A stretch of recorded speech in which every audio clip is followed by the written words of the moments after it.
বহিছে ভুবনে। জোরে হাওয়া উঠেছে চারিদিকে। বৃষ্টির বন্দিশ আর আম কুড়ানোর খুশি একসাথে মিলে মিশে জন্ম নিল এক সুমিষ্ট গান। রবীন্দ্রনাথ বললেন, তুমি অনিমা নও, এখন থেকে তুমি কণিকা। এই তো মোহরকুঞ্জে এসে বসলাম। আমার শরীরের প্রতি রোমকূপে গাঁথা হচ্ছে শিহরণ।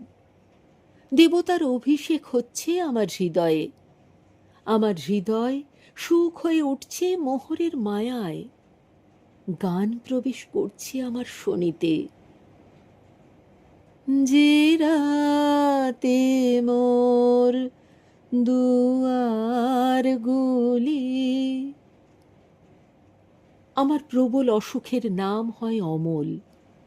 বন্দি বাতায়নে এসে দাঁড়ায় সুধা, এক মুঠো ফুলের সুবাস দিয়ে বলে, গান শুনবে অমল?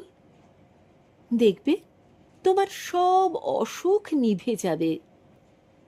আমি চোখ বন্ধ করে আমার সুধার গান শুনি, মোহরকুঞ্জের গান।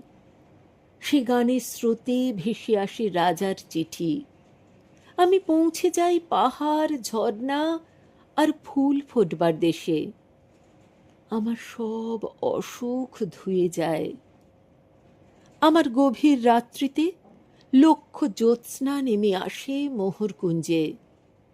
আসে শান্তিনিকেতন, কোপাই, সোনাঝুরি, শালতলা, আমের বাগান এবং রবীন্দ্রনাথ।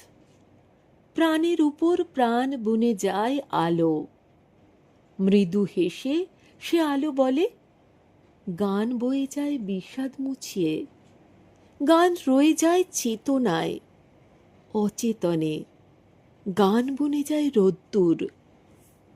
এখনো আমি সে রোদ্দুরকে মোহর দিদি বলে ডাকি।